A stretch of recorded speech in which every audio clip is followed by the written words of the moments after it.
Before we can begin exploring this particular article and hearing about the life of Jermaine in Pinewood, Alabama, we need to provide foundational information about the formal qualitative research we were assigned to review, the case study.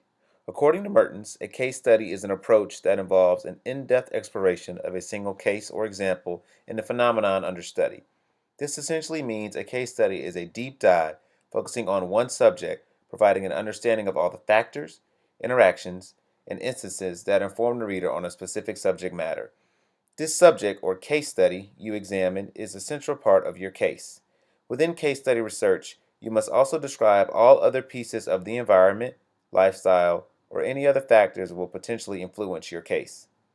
In examining the life and experiences of Jermaine, a creative young black male in rural Alabama, a case study was a valid form of research because the author intended to shed light on a particular subject area through observation, communication, and follow-up interviews with Jermaine.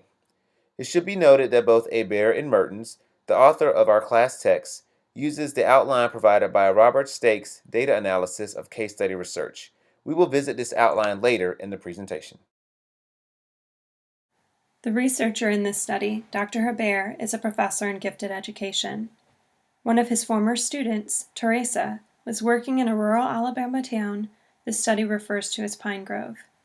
Teresa was working as a teacher after completing Vista. Pine Grove, Alabama is about 25 miles from Selma, which is one of the most critically significant cities during the Civil Rights Movement. The teacher Teresa and her husband, their 2 kids, are the only white people living in this 200-person town.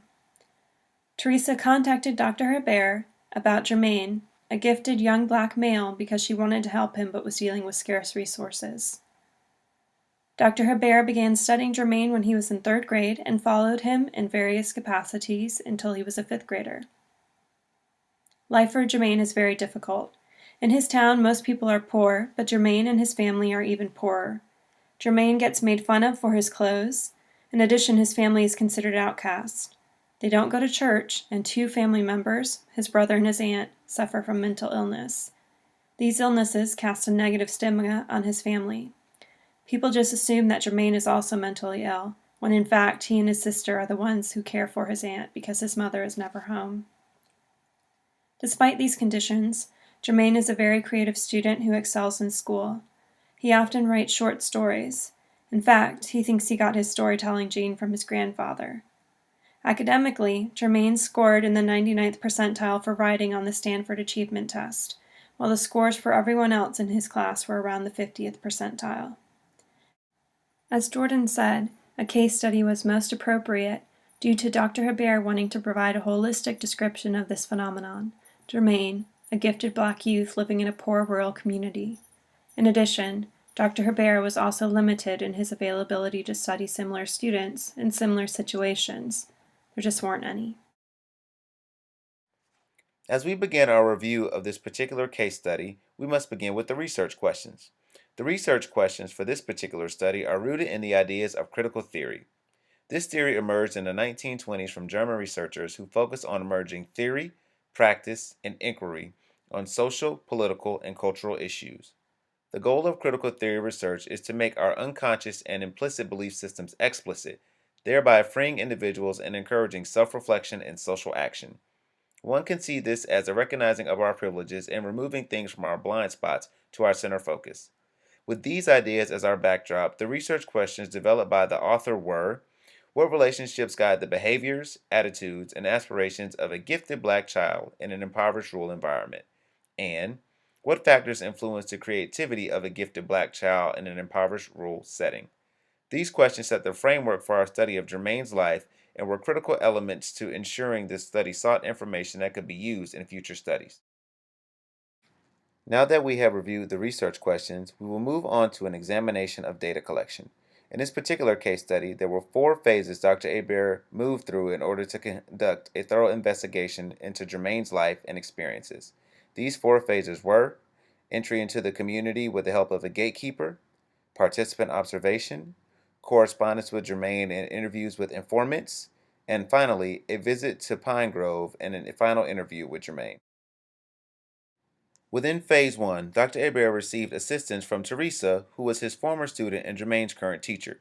She provided copies and examples of Jermaine's work, told stories of his brilliance, and allowed Dr. Hebert to become a part of the community as he conducted his research. Dr. Hebert experiences Phase 2 participant observation mostly through spending time with Jermaine at Rocket Readers Camp. Jermaine attended this camp the previous year and was quickly bored with the unchallenging material. The following year, Dr. Hebert attended, noticed Jermaine's boredom, and pulled Jermaine outside to do creative writing activities that were more culturally relevant to Jermaine's life experiences. Dr. Hebert noted how immediately Jermaine seemed to be more engaged. Phase 3 of Dr. Hebert's research centered on correspondences with Jermaine and interviews with informants. When the Rocket Readers Camp ended, all the other participants got t-shirts for participating except Jermaine. This led Dr. Hebert to decide to give Jermaine a novel with African American characters as protagonists so Jermaine could continue to explore and develop his creative writing skills. Dr. Hebert would continue to communicate with Jermaine throughout the year, sending books and letters to his community. Jermaine reciprocated by mailing Dr. Hebert stories that he wrote. Additionally, in this phase, Dr. Hebert interviewed several other influential individuals in Jermaine's life, including his teacher, his uncles, and others within the community.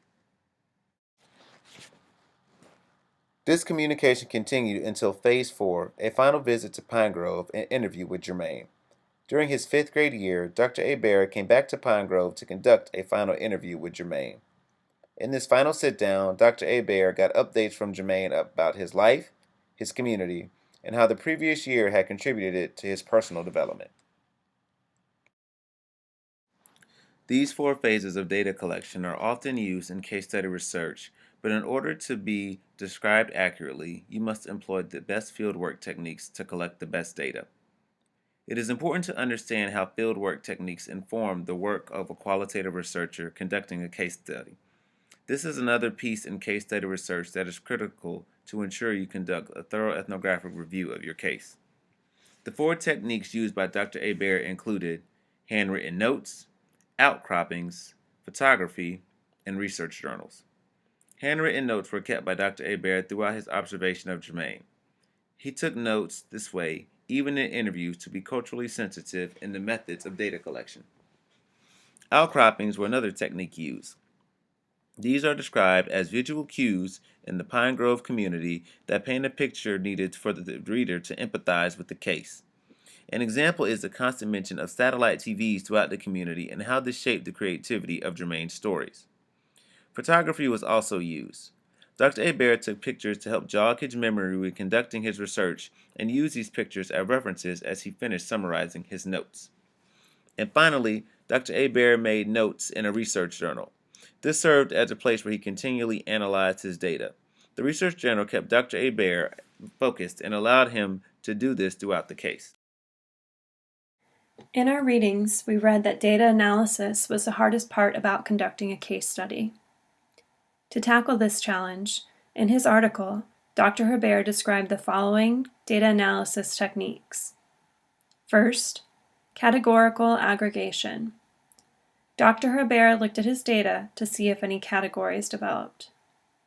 Then, from these categories, he looked for patterns. Did any categories appear more than once? If so, he made note.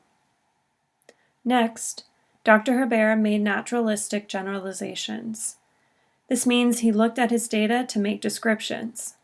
Again, this was a holistic study, so he needed to be able to describe and account for everything. Dr. Hebert also referred to data saturation in his data analysis section. This meant he stopped researching when he started getting the same feedback and answers from multiple sources. Remember, these sources included his own observations and notes, those of Teresa, Jermaine's teacher, and also correspondence and articles that he received from Jermaine himself. Finally, Dr. Hebert asked other researchers to play devil's advocate.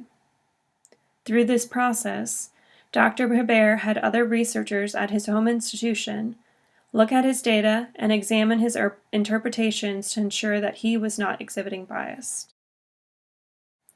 In conclusion, we wanted to briefly discuss our reactions to this case study, the limitations, and also provide a general review about case studies.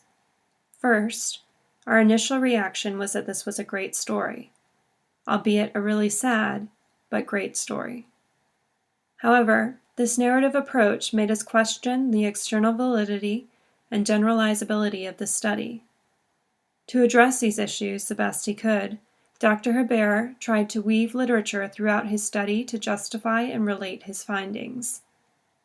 Then, in regards to the limitations of the study, none were mentioned.